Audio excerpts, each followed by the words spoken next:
ज्योतिष पीठ के शंकराचार्य स्वामी अविमुक्तेश्वरानंद सरस्वती ने सोमवार को उद्धव ठाकरे से मुलाकात की और इसके बाद जो बयान दिया, उसके बाद देश भर में जबरदस्त भूचाल आ गया है। एक तरफ राजनीतिक बयानबाजी अपने चरम पर है तो दूसरी तरफ हिंदू हमेशा की तरह दो गुट में बंट चुके हैं। कोई शंकराचार्य को दोगला कह रहे हैं तो कोई उन्हें दोगला कहे जाने का विरोध कर रहे हैं। खैर, जितनी मुंह उतनी बातें। अब आप सोच रहे होंगे कि अब ये क्या नया बवाल है, तो आपको बता दें कि ज्योतिर्मठ के शंकराचार्य स्वामी अविमुक्तेश्वरानंद सोमवार को मुंबई में थे। यहां उन्होंने मातोश्री पहुंचकर शिवसेना सुप्रीमो और महाराष्ट्र के पूर्व मुख्यमंत्री उद्धव ठाकरे से मुलाकात की। उद्धव ठाकरे से मुलाकात के बाद उन्होंने महाराष्ट्र की राजनीति पर बड़ा बयान दे दिया है। क्या बयान दिया है, पहले आप वो सुन लीजिए। उद्धव ठाकरे जी हैं, इनके साथ विश्वासघात हुआ है और इसी बात की पीड़ा बहुत सारे लोगों के मन में है। तो आज हम यहाँ पर उनके अनुरोध पर आए, उन्होंने स्वागत किया। हमने उनसे ये कहा है कि हम सबके मन में इस बात की पीड़ा है कि आपके साथ विश्वासघात हुआ। जब तक पुनः महाराष्ट्र के मुख्यमंत्री की कुर्सी पर आप विराजमान नहीं हो जाते, तब तक हम लोगों के मन का ये जो दर्द है, ये पीड़ा है, ये दूर नहीं हो सकती है। तो उन्होंने कहा है कि जैसा आप लोगों का आशीर्वाद होगा हम करेंगे।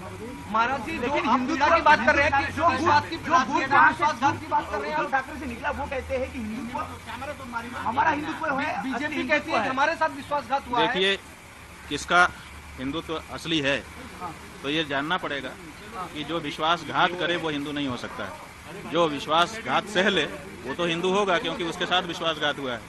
तो वीडियो देखने के बाद शायद आप भी कंफ्यूज हो गए होंगे कि ये शंकराचार्य जी हैं या किसी पार्टी के प्रचारक, क्योंकि ये शंकराचार्य जी वही हैं जो कभी कहा करते थे कि धर्म के आड़ में राजनीति नहीं होनी चाहिए, धर्म और राजनीति को अलग अलग रखना चाहिए। आज वही कह रहे हैं कि उद्धव ठाकरे के साथ हिंदुओं ने विश्वासघात किया है और जो विश्वासघात करे वो हिंदू नहीं।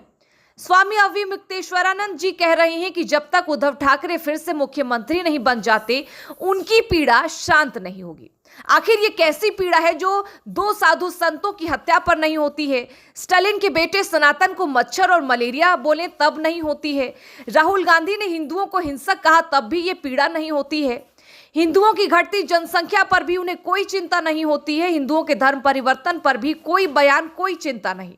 मुहर्रम के जुलूस में कई जगहों पर हिंदुओं पर हमले हुए, उस पर भी शंकराचार्य को कोई पीड़ा नहीं हुई, लेकिन उद्धव ठाकरे की सीएम की गद्दी छीनते ही भयानक पीड़ा होने लगती है। शंकराचार्य शायद भूल गए हैं, इसलिए याद दिला देते हैं कि महाराष्ट्र के पालघर जिले में 16 अप्रैल 2020 को बच्चा चोरी के शक में भीड़ ने 70 साल के साधु कल्पवृक्ष गिरी और 35 साल के साधु सुशील गिरी के साथ उनके ड्राइवर नीलेश तेलगाड़े की हत्या कर दी थी। तब शंकराचार्य के सच्चे सनातनी उद्धव ठाकरे सीएम होते हुए भी कुछ नहीं कर पाए। शंकराचार्य जी के सच्चे सनातनी उद्धव ठाकरे आज केंद्र में उस समाजवादी पार्टी के साथ गठबंधन में हैं जिसने शंकराचार्य जी को बीच सड़क पर उनके साथ इतना आदर किया था। उसे देखकर हर सनातनी का दिमाग झन्ना जाएगा। एक बार ये वीडियो आप भी देख लीजिए।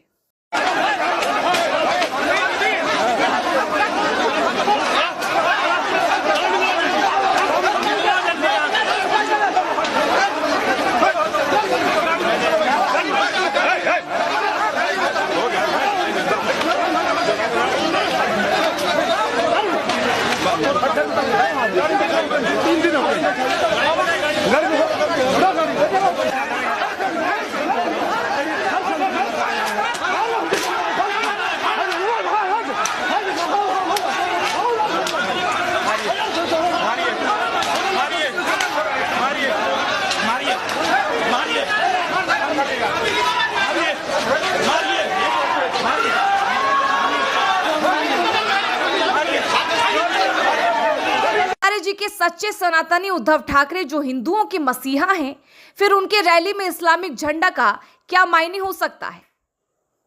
खैर, भगवान विष्णु ने सही कहा था, जब संत समाज अपने मतलब और स्वार्थ के लिए अपना धर्म बेचकर राजनीति करने लगे तो समझ जाना कलयुग की शुरुआत हो चुकी है।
आणि